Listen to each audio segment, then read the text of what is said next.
Oh, Sally, this view is absolutely amazing. So where do the visitors go when they come on your event? Yeah, so when they get to the farm, well, yes, they'll have seen the hay meadows, they'll have probably met the cows. Andrew will do that sort of guided tour up, so he'll chat about what you can see and the impact that has on what the cows eat, and then what the milk's like and what the cheese is like. And once you get up to the farm, there's chance to have a brew and a biscuit. Lovely. And Yorkshire tea always.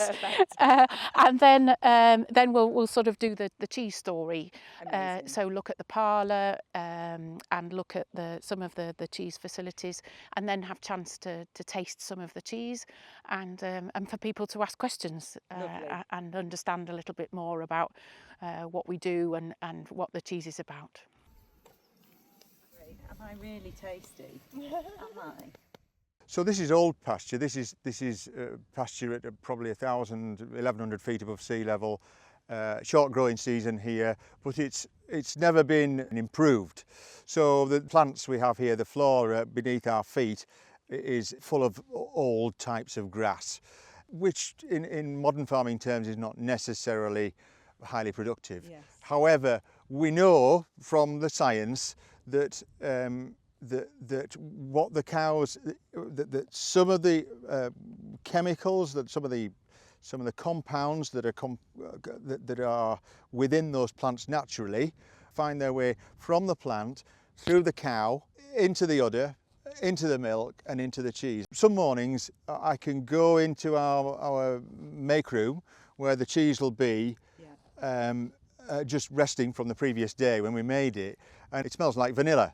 There are chemicals that are similar to vanilla in grasses like sweet vernal grass. And each batch of cheese that you make is different because of the different field that they're fed on? Field generally, so it'll change, field and season. So we're now in June, this is the time when we make the best cheese. You know, I always say our cheese makes itself in spite of what we do rather than because of.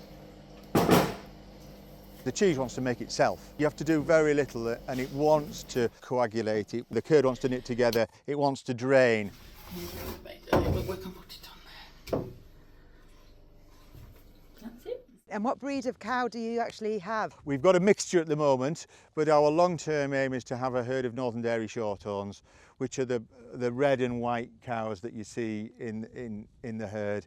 They're native to the Yorkshire Dales and Cumbria and Durham and Northumberland, and they were a breed that established itself at the end of the Second World War and started its own herd book and kept going for about 20 years, and then unfortunately the Frisian came and basically usurped it, and so numbers dwindled to very small numbers, and they got down in the 1980s. They got down to as few as 30 females, and I think there's now maybe 150 in the country. Amazing. So we've got to try and breed from our very best cows, best purebred cows, and try and breed a herd that's all red and white rather than red and white with a few black and whites in there as well.